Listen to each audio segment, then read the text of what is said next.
Perfect. All right. Welcome to the first ever Viseland podcast.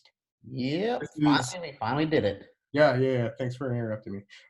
This is where you will see Michael and Jason Visenberg, brothers, originally from Toronto, went to University of Oregon, as you can see in the background. And yeah, just have been around basketball forever. And every now and then we have some occasional musings, and people ask us all these basketball questions, and they just kind of like hearing us go back and forth on them. And we figured, why not? Good of a time as ever. And yeah, this is the first one. And I will introduce my co-host, who I have known for 33 years. And that is Mr. Jason Visenberg. Jason, welcome to the Viseland podcast. Well, I'd like to think I'm also a part of it as well, so no welcome. But yeah, this is just going to be our regular discussions, but we're going to share it with everybody. So the topic today is something we have talked about a lot, because growing up for us, the NBA All-Star Game was pretty much a religious event. Yes. We had it circled on the calendar. We weren't coming over to your house. We didn't want to talk to you. We were watching Saturday night. We were watching Sunday night. That was our weekend. Usually Friday. Let's throw in Friday too. Occasionally Friday. That celebrity game always kind of, I can't. Well, the rookie game. Once the rookie game went there. But yeah, the other thing is, Jason, we normally wouldn't want to talk to people or go over to their house anyway. This just gave us that much more of an excuse. Yeah, All-Star Weekend gave me that collateral I really needed to separate properly. Yeah. And yeah, so we decided to go with, we're calling this one the top 10 worst All-Stars. We decided to do it since the merger, but basically it's mostly since we've been alive. Yeah. And yeah, I just went over a bunch of first-time, or guys who only made the All-Star game one time, because I figured if you're making it multiple times, you're doing something right. And what we decided here is to go over players that only made the game once, and also players that either didn't necessarily, it could have been disputed that they deserved to make the game. They weren't necessarily tantamount in helping their teams win or playing a large role when they did. Yeah, just we decide the thing we know, and I've been writing about basketball for years, well before I started playing it on the internet.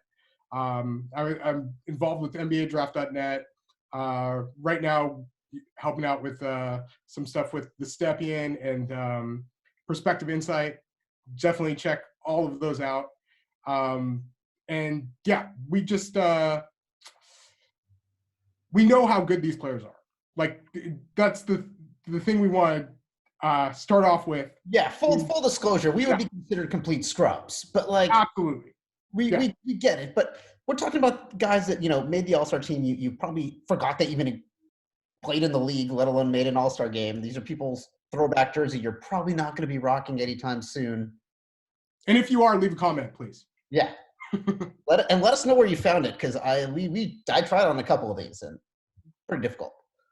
Yeah. So yeah, so we just went over some guys, and feel it's good to go down memory lane. And the way that we are doing this list is we're not ranking them 10 through 1, but we're going to be doing it by the amount of playoff games that each player played. And we had 2 that were tied, and we have those at the very start at 74 playoff games. And Jason, the number 10 player on this list for the way that we've have it set up is Tyrone Hill, who's just an absolute blast from the past. Say something about Tyrone Hill. Getting traded, I think he was on Cleveland, right? When he made because he got like Cleveland to Atlanta. I remember him with Allen Iverson for like a minute. Mm-hmm. And then I know Charles Oakley, they had a gambling thing. Basically, Charles Oakley chucked the ball at his head in a shoot around. They were both suspended for dice. Let's go. That's his career highlight. I mean, I think that's what he'd be most remembered for, is someone who got in a fight with Charles Oakley, which puts him on a pretty other long, prestigious list. Yeah. And if you're on Oak's bad side, like, that's just not good. No, I side with them. Like, we know that when they used to have lists of like the ugliest players in the league, and Tyrone Hill usually pretty near the top. He just some odd features on the man. Yeah, he was. Yeah, go on. I mean, I remember him being like a decent rebounder, but I don't necessarily very good rebounder. Remember ever turning it into a game and be like, Tyrone Hill's playing, like, gather around, children. And that's the other thing is, one of the reasons he's on this list is he wasn't necessarily a guy that you would tune into the All-Star game to see. Yeah. And as we see from him being in the All-Star game, got 1 field goal, 4 rebounds, made his only field goal, only played 6 minutes. This was the year after Michael Jordan had retired. We'll see a definite trend here of players who were playing in those last few years of the 90s.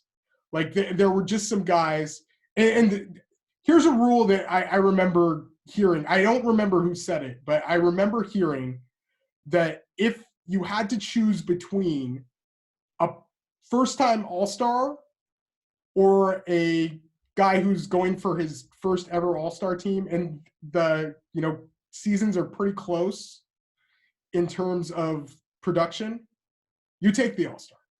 You go with the consistency, and as we see here, like Cleveland, I think was still like a pretty good team at this time. That would be a huge reason why he made it. A few of these players on this list are from teams that aren't very good. Yeah. And I feel like they do a much better job of sorting through that now than they might have then, where they probably just looked at more basic counting stats. Yeah, I guess. Tyrone Hill's counting stats here, like, definitely pretty solid. I think a couple good years there, on Cleveland. It's just. Yeah. One of the league's leading rebounders. He was almost 14 points per game, just in terms of counting stats. And then Cleveland that year was 43 and 39. So they weren't amazing, but still good enough to make the playoffs. Yeah, like back in the day, that was considered a playoff. Yeah. Okay, who do we got next? Enough Tyrone Hill. All right. Yeah, definitely enough Tyrone Hill. Well, let's be fair, like, probably enough of most of these guys. But we're giving you some content here. And if you guys have any ideas for lists that you would like us to go over or anything like that, we probably won't take them, but give it a shot. But we have some good ideas here. And we're going to be doing stuff like this. We're going to probably doing like a few things that Jason Moore is into, just a kind of a general, but focus mostly on basketball because that's what we kind of have been about. And Jason definitely has been very into basketball his entire life, as I have. And don't let the haircut fool you, people. Yeah, definitely don't. I have a haircut based off of the guy you're seeing in The Last Dance. Jason, maybe like Will Perdue. Maybe. I was hoping you're seeing him a bit, but not as much. But our next guy is like a prolific shot blocker, and kind of a funny story. And he made up for I was visiting Jason. We were going to a football game it was the Oregon USC football game this year. And we go into a shoe store. It wasn't Flight Club. It was one of the other ones. If you're on Fairfax. It was what? Oh, we were at Mitchell and Ness on Fairfax. Mitchell and Ness. And for whatever reason, they have a picture of the 88-89 All-Star game. And I just remembered remarking to, I'm in a group chat with some basketball addict friends, and there were 4 centers on like one team, and one of the centers was Mark Eaton. And Mark Eaton, it was kind of a funny story. Like, I think he was huge. Well, he was. First off, he was enormous. He's third all time in block percentage. For people with the amount of minutes played, you can't forget Manute Bol. So he's definitely behind Manute Bol. He's behind Sean Bradley, and he's behind, I think, maybe Mutombo, somebody else. We're going to use a lot of hyperbole. I think of him. I think of that. Don't quote us on this. Pinning the ball in the corner of the rim.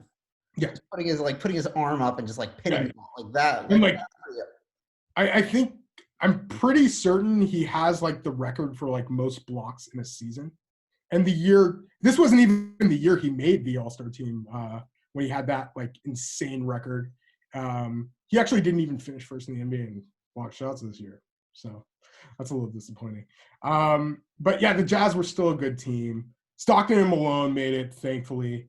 But yeah, like I don't even think the Jazz were amazing. They were 51 and 31. A 3 All-Star team. Yeah. Still not being that good. 51 and 31.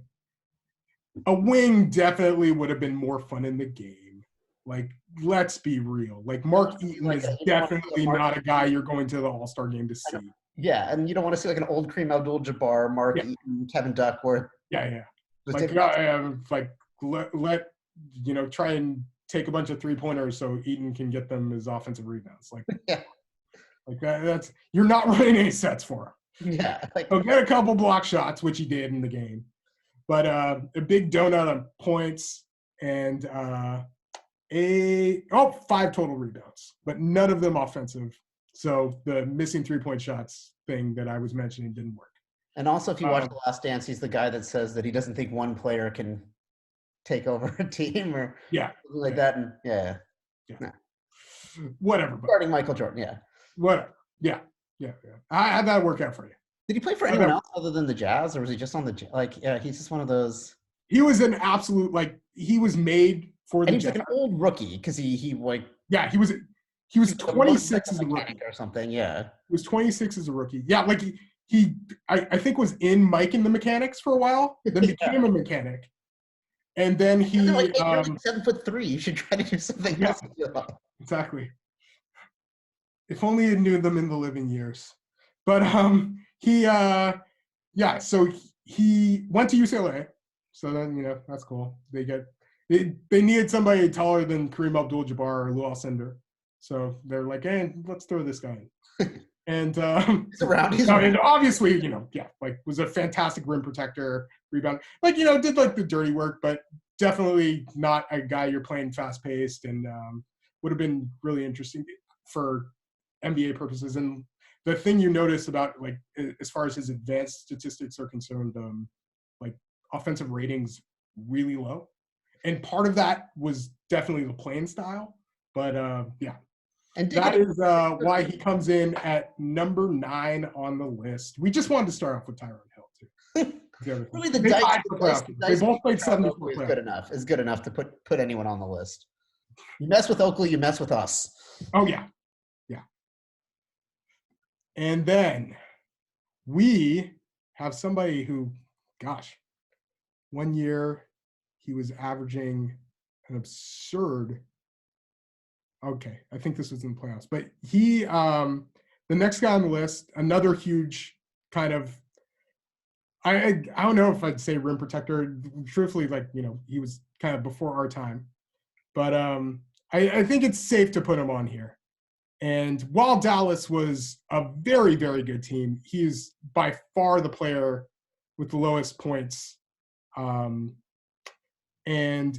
the season he made the All-Star team, he was averaging 7 points per game, 9.3 rebounds, and 1.3 blocks per game. Dallas was one of the better teams in the league. They were 53 and 29. They did take the Lakers to 7 in the Western Conference Finals. And the player we're talking about is James Donaldson, who was 7'2". They say 275, but that's entering the league, so probably pushing the 300s. And James Donaldson, let's be real, they could have done better. Well, it's just amazing. Like, so many centers used to make the All-Star team, whereas like they literally had to take the center off of the ballot now because it's like That is a great point. there's no like I can't. I rack my brain trying to think of like centers that I like. Oh, well, right now, there were definitely a few. There are definitely a few. Yeah. Yeah. But for an all-star team, I'm like, yeah. Well, Jokic, Embiid, Towns. Yeah. And Rudy made noise this year. Yeah, but then after his personal issues lately, got a point there. Yeah. Let's put it this way. I don't think James Donaldson was any Rudy though. And that's the thing. Like the stats are like they're fine. They're not like they're not anything like. Oh yeah. So this was the last year that the Lakers won the championship. The year he made the All-Star team. So 80 with Kareem. The last year they won with Kareem. So 80s 88. 88. Yeah. Yes, sir. Okay. Yeah, like my mind's thinking. I'm like, okay. And he must have given Kareem some issues. Yeah. He was 30. Kareem was 42. But still, Lakers end up getting the better of them. And in the All-Star game, he had a couple. I think he had 2 points, 6 rebounds, a couple blocks, and a couple fouls. Hard fouls. Probably the fouls are what he would have been best known for. Sometimes that's like there's some players. I mean, I know from watching a lot of college and even some high school games, there's some players and that's just their specialty. When you're talking about The Last Dance, they were very into fouls. Yeah, the 80s was a different time for literally assaulting people on the court. Even in the All-Star. Even in the All-Star game. Yeah, no one was your friend. And Donaldson in the All-Star game, or not in the All-Star game, when we're talking playoffs, he was a little more points and some rebounds, but still not cracking double figs in either. And he played 51 playoff games, with that season being by far his most. Like a deep where they made the Western Conference Finals. Now, this would be 7th place. Yeah. We have an unfortunate Canadian edition. Sad. You knew it was coming, though. I know. You could I know it's coming. It's painful. Yeah. I remember it happening at the time and being excited about it just because he was from Toronto. Very cool. It is who I'm talking about. Yeah. Jamal McGlure. Jamal McGlure. I remember reading the Toronto Star about Rick Pitino coming to recruit him, Eastern Commerce guy. And, he ended up having a solid career at Kentucky. And those days where it's like, for perspective, it's like, the Canadian guys in the league were like few and far between. It was pretty much like Jamal McGlure, Nash a couple years later, Rick Fox, Bill Winnington. So for a Canadian guy to make the All-Star team. Yeah. But yeah, he was another very Tyrone Hillish statistics. Very close. And the Hornets were 41-41. So right there in that the record. Aaron. They had Monster Mash, PJ Brown, Jamal McGlure, David Wesley. Those were some of the top guys. Pretty decent lineup, yeah. Mash got hurt that year, so he didn't play very much. But how many points did McGlure get in the All-Star? Did it even get the? Everybody gets burned. But here's the cool thing, actually. So you're saying how many points did Jamal McGlure get in the All-Star game? 19. Oh shit. Yeah. So we're kind of ripping on these guys for not necessarily crushing the All-Star game. Jamal McGlure made it count. Yeah. He was like, yeah, I know this may be my only one. Yeah. Finished with 19 points, 22 minutes, 8 rebounds, a block, a steal. Definitely gained the block and steal percentages up. So yeah, he made it count. He might have made some people think he was going back. Yeah. And then what happened? Didn't he end up on Miami, or didn't he? He left Charlotte. No, he was. So it was at the end of his rookie contract. Ends up signing like a pretty nice deal with New Orleans. Plays one more year with them, then gets traded to Milwaukee. Is on the Blazers for a bit. Oh my God, I don't even remember. The Nets, Heat for a number of years. The Heat is where he signed for a little less. Yeah, I remember him like kind for of gone a while. Yeah. Yeah. But yeah, another big on this list. So far, it's only bigs. Yeah, well, that's why they took the center off the ballot. Like, it's just like play like LeBron at center. We're seeing the reason. Yeah. We're seeing the reason.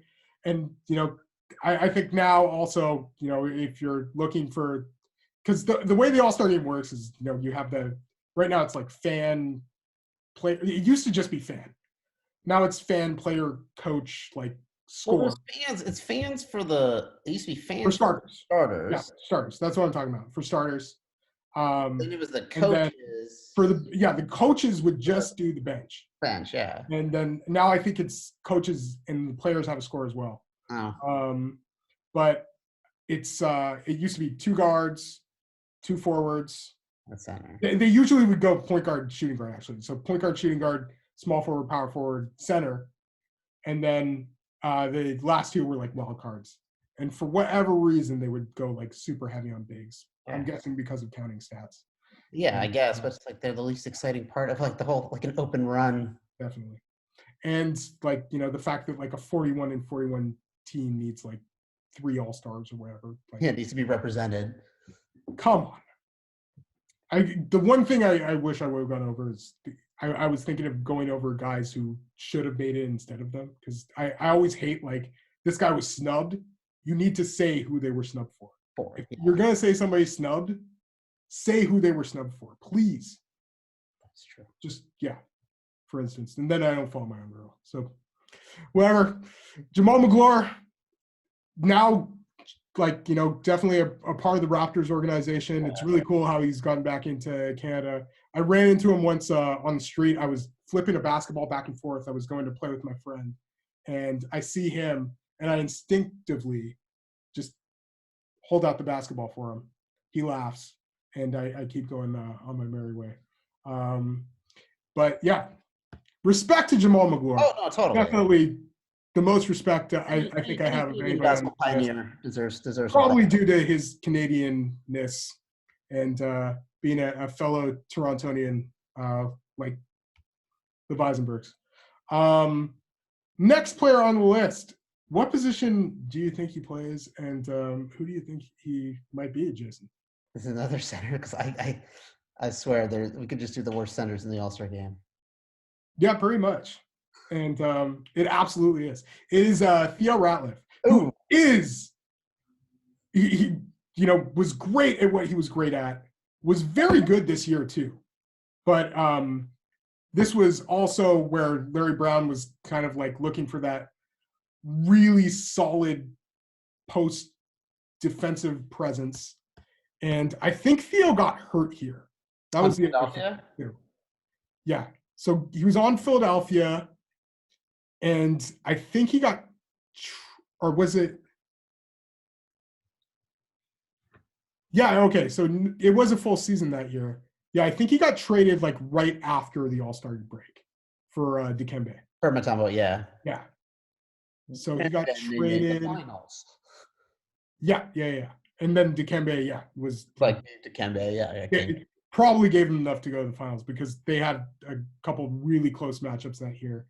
Dikembe was enough to get him a game in the finals before they got gentlemen swept by the Lakers. Yeah. But yeah, Theo, like great athlete, really like great shot blocking specialist. Like a tough, gritty defender. Which is like can be good for your team, but it's like the All-Star game. Like, do you want like a little excitement?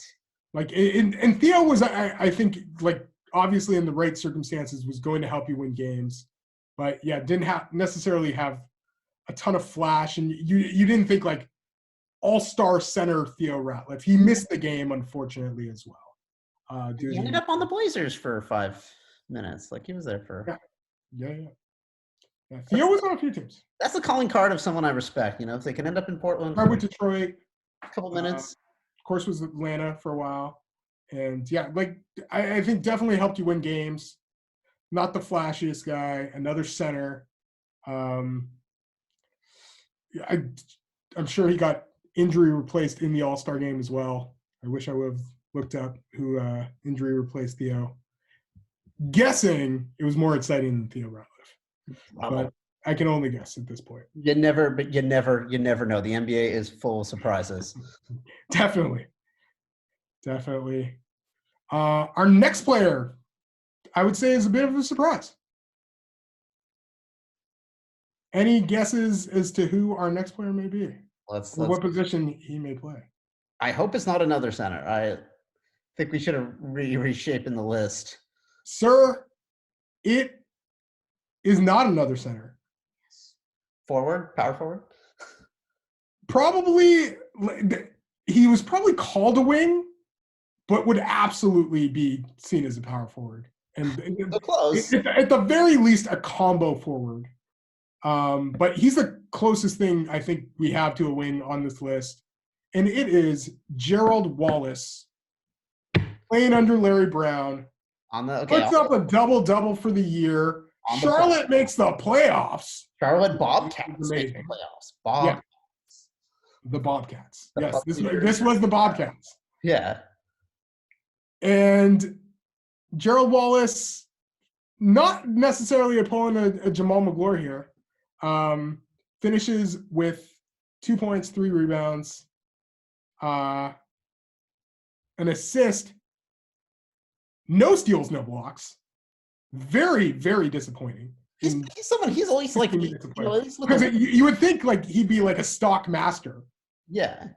And he was super athletic, so you'd think like, he's a good like throw lob to guy. And and like I feel like in the right circumstances, like he could definitely have helped a playoff team as well. Like also did some, put in some time on the Blazers. Yeah. If we like straight up ranked it like 10 to 1, he'd be on the lower end. Yeah, like a guy like, but yeah, he would never be someone who I thought of as like a go-to, but he was definitely a good.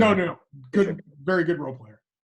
And in the playoffs that year, like, cause he played for Sacramento, but yeah, the thing you notice about his career, he played a total of 33 playoff games.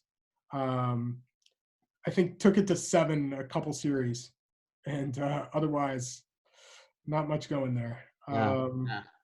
Just the thing I will mention with a lot of these players is in the right circumstances, I'm sure they could help a team. None of them are leading a team to anywhere. So that's another factor also in what probably keeps a guy off the list compared to some of the guys that made the list. But yeah, like if you wanted to do like tiers of all-stars, like there definitely are definitely some very obvious. But these guys would be ranked on the lower tier as well. So Gerald Wallace, amazing athlete, like about 6'7", averaging 10 rebounds a game. Like Larry Brown must have been using him to his. Yeah, so it was quick in that year, but yeah, overall you're not. I mean, most people wouldn't remember that he was on an all-star team. And he was fun on the Blazers too. Yeah. So the trade, I think, in general, was kind of a bummer. But if I do recall, that's the Blazers. That's the Blazers. And they wouldn't be the Blazers. Yeah. Very good point. Our next in line is, I think, the second shortest player on the list. We have 2 guards on the list. Oh, snap. Okay. And renowned rapper Dana Barros, who was on that NBA, I think I think they can rap. Like I think that was the name. Like, I think they can rap. I mean, Shaq did it. It can't be that hard. Shaq did it. No, that's a But good. yeah, The one thing I can tell you about Dana Barros, and he did inspire me in a way because I remember he was someone that made the All-Star team. I remember this because this is one of the first All-Star games I really yeah, remember, like as a kid, getting around and watching, and he made it without ever appearing on the ballot. yeah, yeah. That was cool. That was Which definitely made cool. me, which made me think that you could, like there was that write-in spot on the ballot, and you could just write in yourself and actually make it happen. So, when I used to go to the games, I would write in myself, thinking that like, hey, like I could maybe make that happen. And then I realized, math and popularity and numbers, and that kind of killed that dream. But He was making under $1 million that year on Philly, on Philadelphia. because I know he was on Boston before. Yeah. He was on, no, he went to Boston. Oh, after Yeah, that. he was on Philly. Philly that year was 24 and 58. Yeah. Must have been a pretty slow. Another guy from 94, 95. So it was the year right after Michael Jordan retired. Yeah, no Michael Jordan. Like Michael Jordan came back that year. Yeah. But obviously, like, Yeah. when factored to that, but or no, yeah. You're right. Yeah, Michael Jordan came back that year, but like, so 2 years after Michael Jordan retired. Yeah, I guess like the first time. I mean, you got your other. Who else was in the running for guard? Yeah. Conference All-Star spots at that point. Pretty brutal. Pretty steep decline until, of course, the next year Michael Jordan comes back, and then someone like Dana Barros never makes the All-Star team again. Yes. So yeah, you definitely you can assume he didn't make the playoffs that year. He was a great shooter. He really good passer as well. Super quick, really good athlete. Gets paid at Boston, has some decent seasons there, but just not a guy who you want as the best player of your team. More of a contributing piece. And in the actual All-Star game, he scored 5 points, 3 assists, a single rebound, took 3 3-pointers. So we'll give him props for that. Yeah. Everyone likes the long ball. For sure. He was a long ball pioneer. No, he was actually like a fantastic shooter. Like I remember being a good scorer. Yeah, but he was 5'11", and the year he did make the team, he was averaging 20.6, 7.5 assists. His net rating that year, very good. Like actually, he was 124 offensive rating, 111. He always seemed to be really solid. I think shooting definitely favored him as far as that was concerned as well. But yeah, he only ended up playing 31 playoff games. 31 playoff games, wow. And most of them were with Seattle in 1992-93. So early in his career, before that even happened. Backing up the glove. Yeah, backing up Gary Payton and good old Sean Kemp. Yeah. And so Dana Barros, very cool story.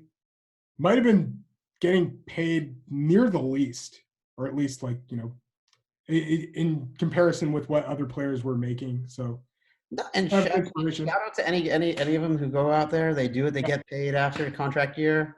And respect to anybody who makes the All-Star team during a contract year too. Yeah. We know that a lot of guys' best seasons are in contract years. Yeah, totally. Dana Barros, we feel you. We do not knock the hustle. No, though we put you on this list of worst All-Stars, or as we call it, the worst of the best. Yeah, you're still great. But we're going to rag on you for a little bit more. And then we have a player who his counting stats the season before were absolutely jaw-dropping. And I believe he won most improved player that year before. If not, he was absolutely in the running. No. Yeah, I don't think. I guess not. Yeah. I just feel like I had a basketball card where they just remarked on like his improvement as far as his statistics. If you have a card with a typo or an error, let's find it and let's see if we could like look it up on Beckett. Yeah. Good plan. But the player I'm talking about here is the shortest player on the list. Short of the barrels at 5'11" too. That's gotta be okay. Michael Adams. Michael Adams, who was very, very exciting to watch, was a guy who was just kind of given carte blanche. The year before he made the All-Star team, averages 26.5 points per game. Okay, that's and 10.5 assists per game. Yeah. Like, just absurd. Yeah, that's a good clip. Yeah. Like, still finishes with a negative net rating that year because the Nuggets were 20-62. Oh, you're supposed to win games. Okay. That is the kicker. I just like being out there having fun shooting around. That is the kicker. Throw some times to my friends and yeah. So he is he signs as a free agent.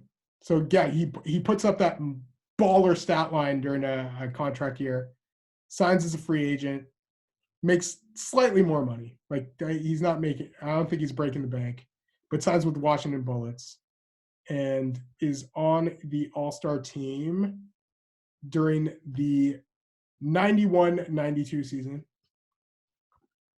Okay. And interesting transition period for the league. I mean, some guys are still young that, end up, becoming perennials. Yeah.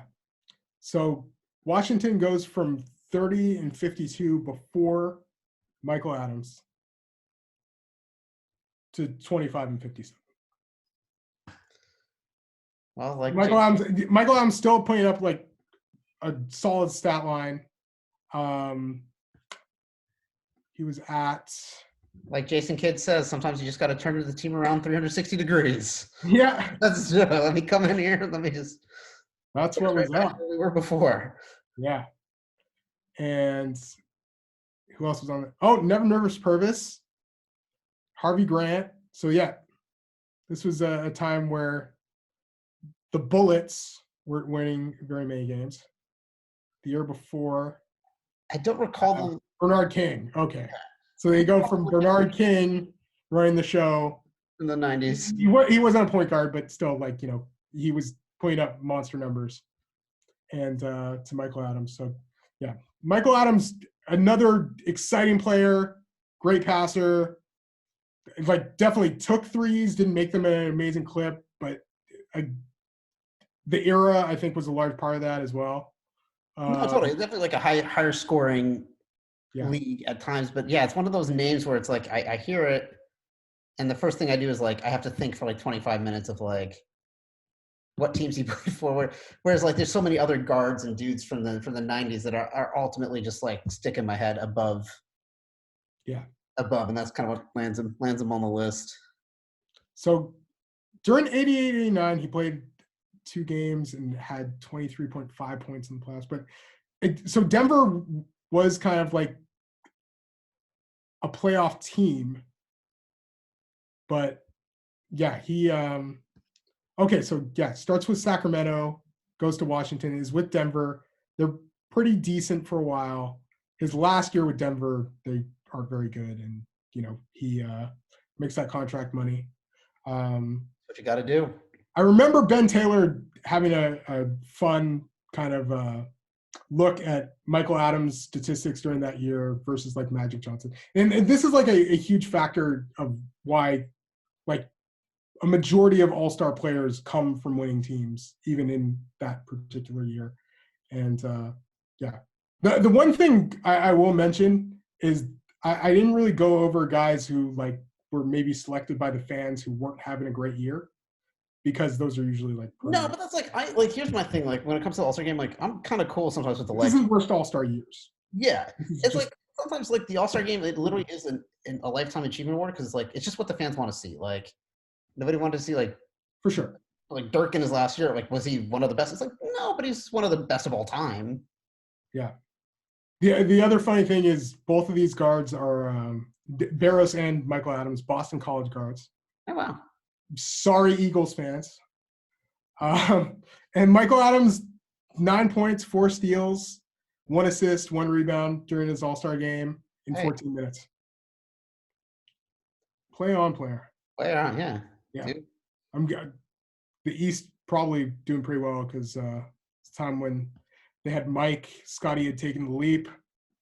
Got Isaiah. Yeah, Really strong Eastern Conference back then. yeah. Got Isaiah still there. 91, 92. Yeah, because he was 93, Yeah. 90. Because when did he? Because I remember Still an All-Star? Isaiah. Yeah. Probably. 91, 92? Or at least Joe Dumars is like one of the two of them. You know, as far as guards go. Yeah, he was. Yeah, because Isaiah Was he? was definitely still in the league. He was still in the league. Just, yeah. Oh, yeah. Isaiah must have still been game voted in. He was starting.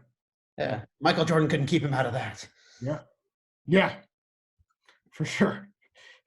Yeah, I'm surprised they don't go into all the times Michael Jordan and Isaiah Thomas were actually teammates. Yeah, which is like every All-Star game.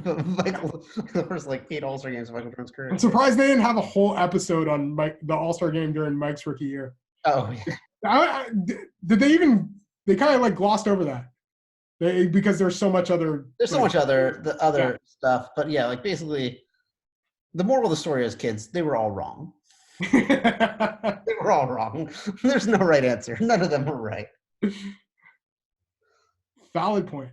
Yeah, that's the thing I've learned from like reading enough books and meeting enough sports figures. It's like they're all wrong. Yeah. All right. So we are down. How many do we got left? The third, one of the last players on our list.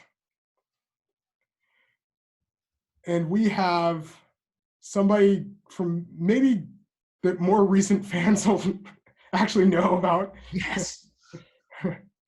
And the player I am talking about is known for his amazing hair and actually got some burn with I believe it lived in the United States his entire life, but wanted to get in there good with Dirk Nowitzki.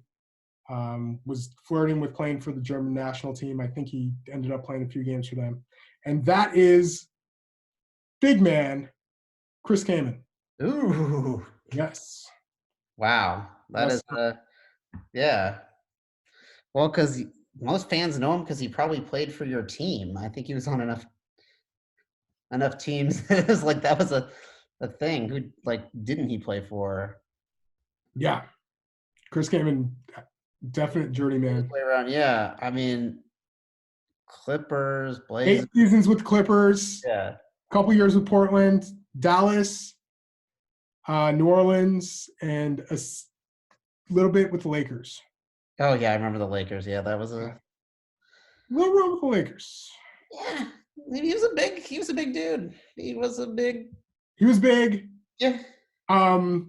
If you go and look back at like a redraft of 2003, you'll see that after like the top 4 or 5 guys, it falls off quite hard. I think Kaman was the 8th pick. Yeah, I want to say 8th I pick. recall. Sounds about right. Yeah. He was the 8th pick in the draft. Probably a little bit lower in the redraft, but certainly around one of the guys you would take there. And again, like he contributed, he did stuff for your team, but there was never anyone I was like, have you seen Chris Kaman? Absolutely.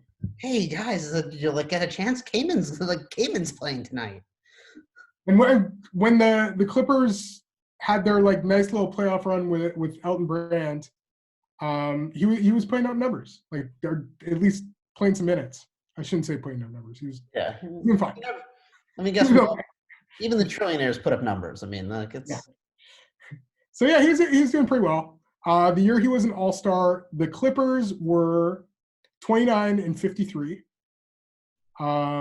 He was averaging 18.5 and 9.3. Definitely, like, as far as counting stats go, his best season. Was never a huge, or like, per 100 possessions guy. Like, during that year, he was still averaging 99 points. Like, he had 99 offensive rating to a 109 defensive rating. So yeah, Kamen was a guy who was giving you some points and probably giving the other guy some points. Yeah, probably taking away a few. Yeah, because like I don't recall him like being like an amazing rim protector. No, I don't. Or just a big dude. He was an offensive center. Center, yeah, which or was, I should put it, was supposed to be. Yeah. His own offense, not necessarily helping your team. To me, yeah, it's like if I'm putting you down there, it's like I want you to block shot. Like I need shot blocking. So beyond that season playing for the Clippers, he was averaging, or he had 11 playoff games that one year. He had a couple years in Portland where Dame was just like, okay, dude, let's just lose in the first round and get you off the team. Yeah. And we gotta get to the summer vacation before anyone else. We gotta get to the campsite first. And that is the story of Chris Kaman. This next guy was, I would say, a shocker as far as making an all-star team. Definitely had a very strange year that year. Put up like good counting stats, as is the norm. And yeah, so this was 96-97. And it was also a year where it seemed like the West had maybe 7 like injury replacements. It was really 3, but it seemed like 7. Yeah, probably given the fact that if this person's on, they went deep. This was probably I was like 12 years old during this time, so I was probably when I was looking at my Toronto Star box score stats and noticing the good stat lines from this player, I was probably like all about it. And I think I was even happy when he made it. And that's Chris Gatling. And Chris Gatling was known as like a good energy guy, not the flashiest. Yeah, I remember him just being like a trade. Like I remember, collecting cards and then every year getting your Chris Gatling card and being like, oh, he's in Golden State, and oh, he's like on Dallas now. Like he played for like you're saying Chris Kaman played for. No. Chris Gatling Kaman like he was like one stable. Yeah. Like it's like Jimmy Jackson, Chris Gatling. Yeah. Well, and in that era too, he's like, because he was one of those, again, like it's the power forward. It's like the rebounds, he would absolutely be a 5 now too. Yeah, where it's like today's game, like those guys don't exist. Like there's not that like power forward that can't face up. Like must have murdered your spacing. Yeah. But yeah, year he makes it, he averages 19 points, 7.9 rebounds. I think he gets hurt like right after and traded to New Jersey right after. Misses like a majority of the season. Not absolutely sure why. But yeah, was putting up like some fantastic games and finishes the year with a 16-31 record, like just in the personal games that he played. So yeah, not really. And then how many career playoffs for as many teams as he played on? Like how many career playoff games? Oh yeah, so let's go over the list of teams that he played on. And because he was part of that like 9-player trade, right? Where they traded it was like trade at the time. There was a time where he like played for one team, got traded, like just year after year after year. Like the end of his career, it's like crazy. Like nobody wanted him on their team past a year. Let's take a turn with Chris Gatling and see what happens. And nobody seems to be digging the experience. Yeah. So Golden State is where he starts. Plays 3 seasons with New Jersey. He plays a little bit with Miami. Cleveland, Orlando, Dallas, Denver, Milwaukee. And then go on. Now some of those teams sound like they'd be good places to play, but like in the period of like the 90s, like a lot of these, like Golden State wasn't hot. He wasn't the piece you were thinking was going to help. Dallas wasn't hot at the time. Milwaukee wasn't. So it's just funny. Like now you're like, oh, he played on Golden State, and like if that was today, you'd be like, oh, sweet, like he was on some team. No, this was not that same Golden State. It's not the same. Like it's, yeah. I had pretty vivid memories of this game and like watching it and being like, Chris Gatling should not be out here. No, totally. Like again, those team photos. Like you take it back to where we started with Mark Eaton. You kind of look at that team photo and you're like, there's Shaq and there's like Chris. He was 1 for 8 from the field, and I just was like, oh god, like please let the guy. In the All-Star game, where they let you dunk all the time. Yeah, like he made the All-Star game look hard. Yeah. And unless he played only in the last 3 minutes of the game, it's like there's no excuse. He was a solid 1 for 8. So like, not only is he like out there, like he's making the most of it, but it's like painful. Like I just remember some of those misses, and you're like, what is going on here? Yeah. And finishes with 2 points, 2 rebounds, a steal, and a solid personal foul. I am almost certain. I'm sure it was solid. I'm sure it was, it was in the post. It wasn't like a full court situation. Chris Gatling plays a whopping 15 playoff games. Wow. For all those different teams. Like that's, it's. Yeah. And keep in mind, the first round used to be best of 5. So it's like that could have just been like, if he was lucky. Yeah.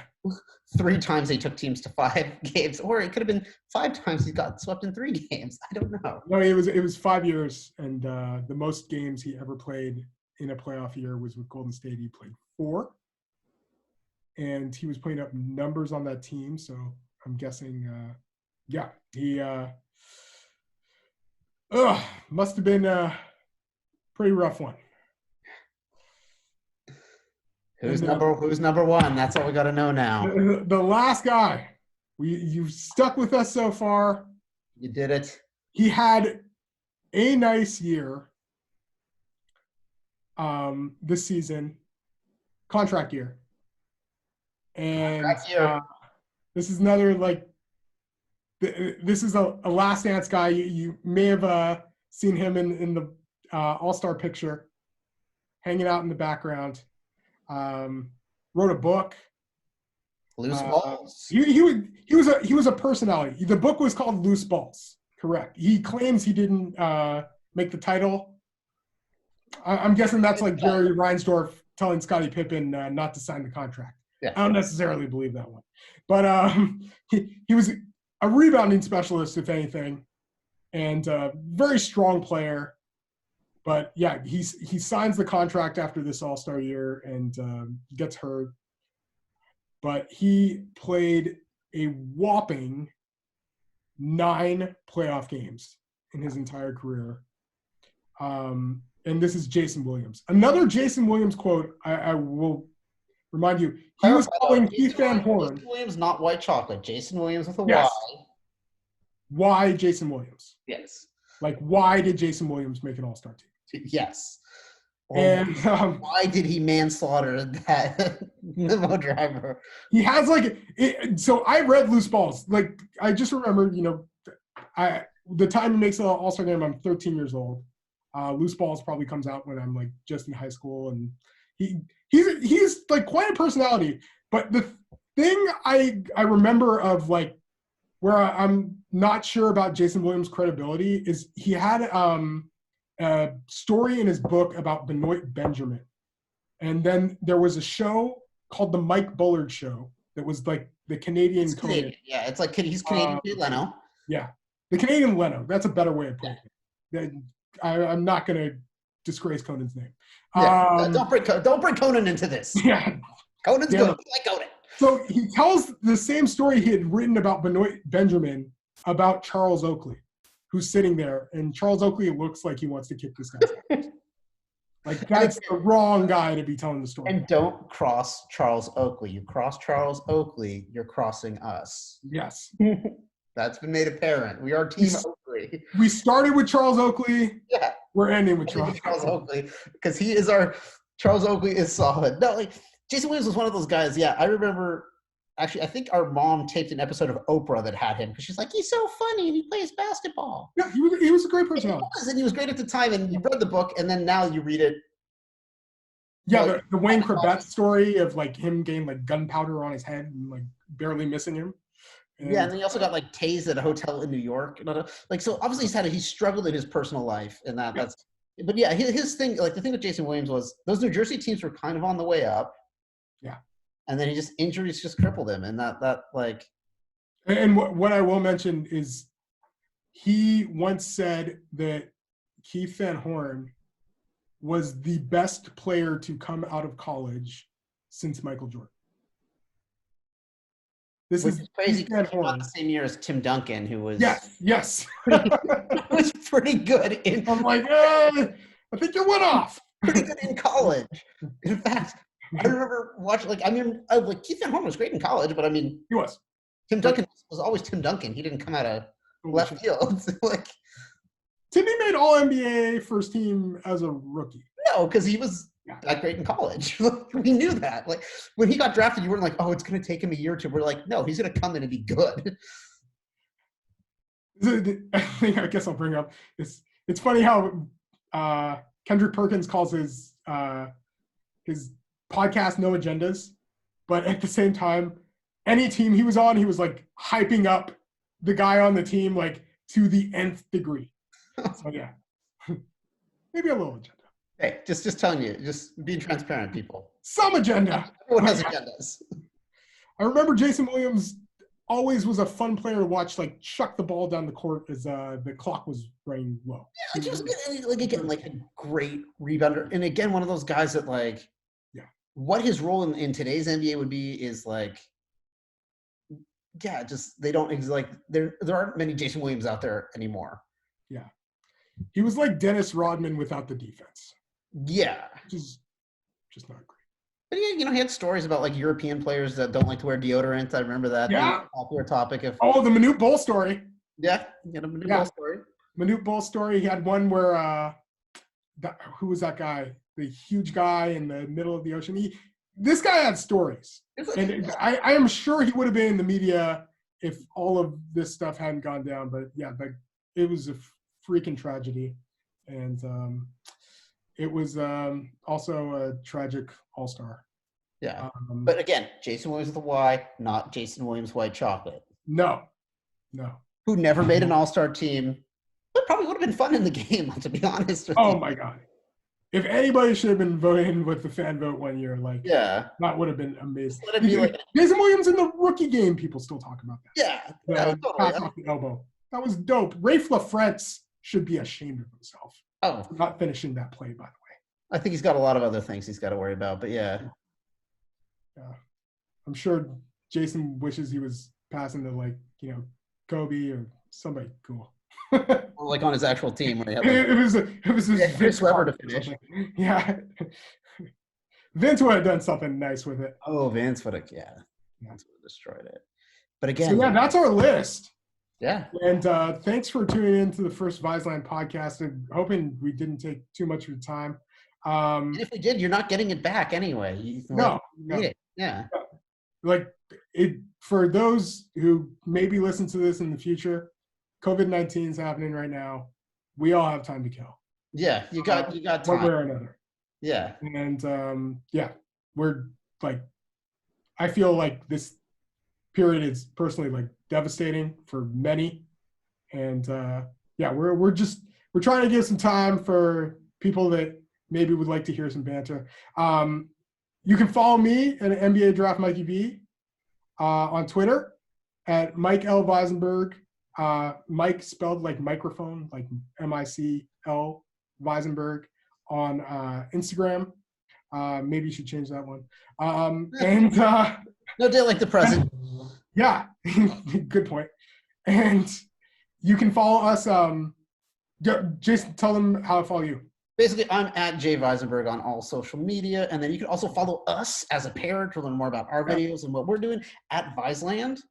And basically, if there's anything you guys want to see us talk about, you think would be great, you're interested in learning about, we might not care about, I'll be honest with you. But if it does happen to meet that criteria, let us know in the comments. We're totally here to do whatever. And just other people care about it, then we may be slightly swayed. Yeah, we could be swayed if multiple people, but if it's just you and it's something you're passionate about. I got to be honest with you, I don't. Yeah. We'll probably skip it. Yeah. Thank you guys for listening. Thanks so much for listening. Make sure to follow Viseland. We're going to be releasing more podcasts, and just really appreciate it. We'll have some more ways to follow us, and we're going to be doing work on here. We're going to be, probably releasing like a few other lists, and then we have some ideas for you. So just thanks for tuning in so much. Just appreciate all the support that we can get. As much as we like to say we don't appreciate you, we appreciate you. We definitely do. And I like anybody that has ever read any of my articles or like shared my stuff. I really do appreciate it from the bottom of my heart. But this is Viseland, Jason Visenberg. I'm Michael Visenberg, and we are signing out of our premiere Viseland episode. Yep, later.